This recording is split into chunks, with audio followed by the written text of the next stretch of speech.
Cuba está viviendo momentos tensos en los últimos días. En primer lugar, porque hoy se reportaron, como usted sabe, 6.080 casos de COVID-19 y 51 personas murieron por causa de la enfermedad, según los datos del día de ayer.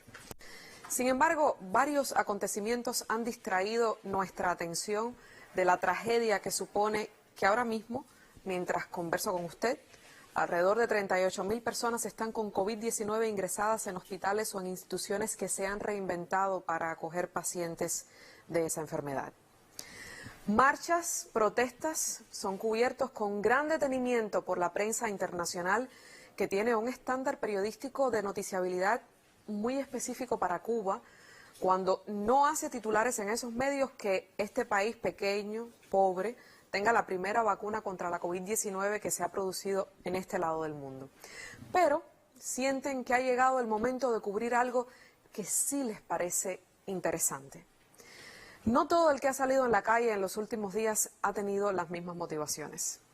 Se vive en Cuba una situación difícil y eso no es un secreto para nadie. A problemas internos se suma el efecto de las sanciones estadounidenses y el agravamiento de la crisis ocasionada por una pandemia que, como usted sabe, tiene de patas arriba la economía cubana y la del mundo también. No todo el mundo sale a la calle por las mismas razones, pero hay un grupo de personas que salen a ejecutar una agenda dictada desde el exterior y eso es una realidad.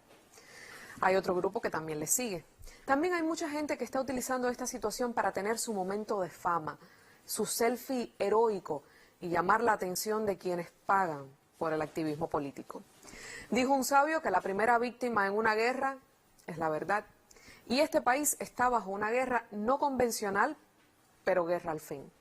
La primera mentira es que solo son protestas pacíficas y espontáneas. Veamos por qué.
Esta es una selección de imágenes que han estado circulando por las redes sociales. Si usted ha tenido la posibilidad, dentro de las limitaciones para conectarse a Internet en las últimas horas, de ver alguno de esos videos en los que parece que aquí en este país están sucediendo masacres, no me crea a mí, cuestiónese la fuente de ese video, si está editado, de dónde sale.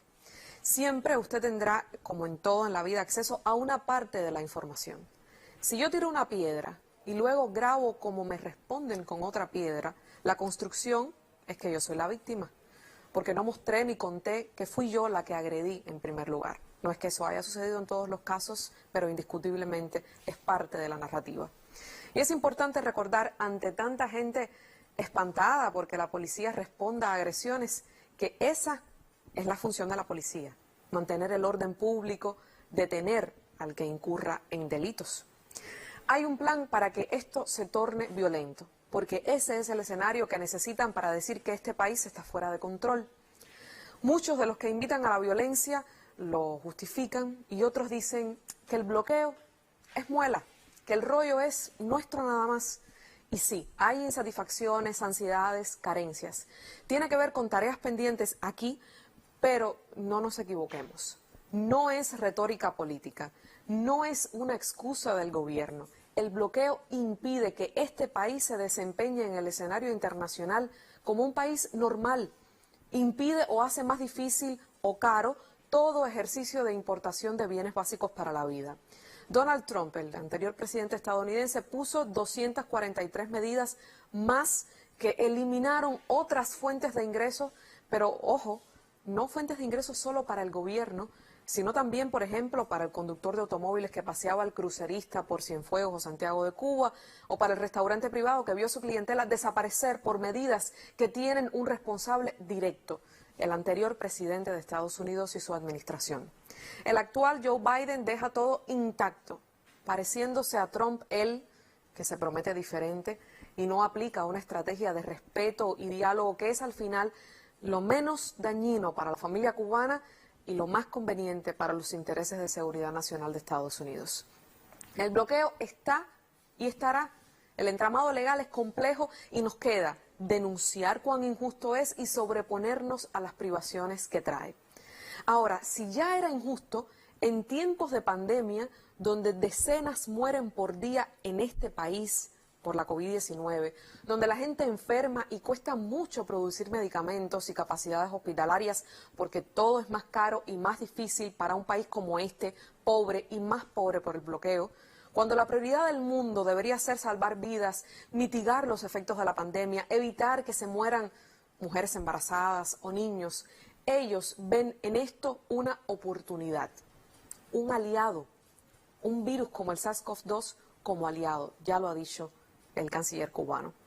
El bloqueo no es la única causa de los problemas en Cuba, pero media, interviene en toda posibilidad de desarrollo. Y no es sobre el gobierno.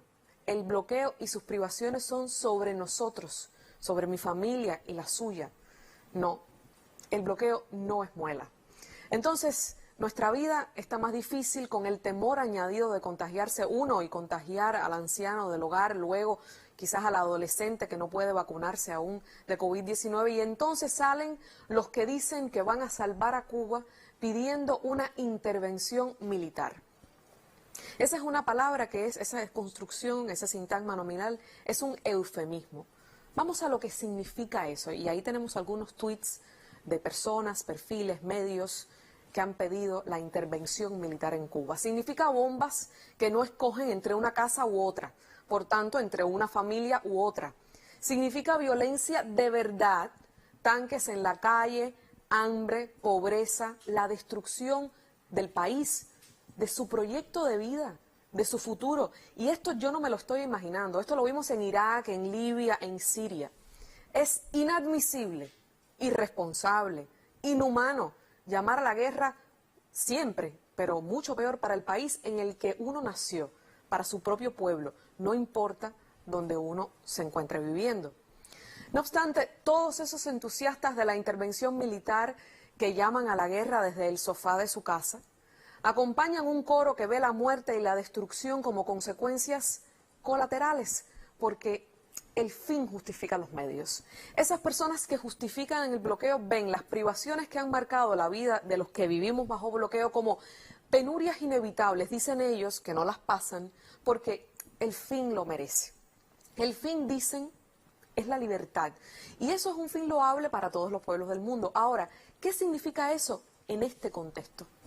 Es que el sistema político cubano cambie, destruir la institucionalidad, refundarnos como un país capitalista, porque se creen que así la prosperidad colgará de los árboles y seremos una colonia con una economía galopante. Lo que hay que cambiar en Cuba ha de ser urgencias nuestras, rollos nuestros, que no se van a resolver con el regreso del capitalismo. Ya el senador demócrata de origen cubano, Bob Menéndez, desde Washington, respondió: no vamos a tener una intervención militar en Cuba. No lo ha hecho ninguna administración, ni republicana, ni los más anticomunistas, Reagan, Bush, y hasta la política de Trump. Nadie ha considerado eso. Así que los que hoy bloquearon calles en Miami ya tienen su respuesta.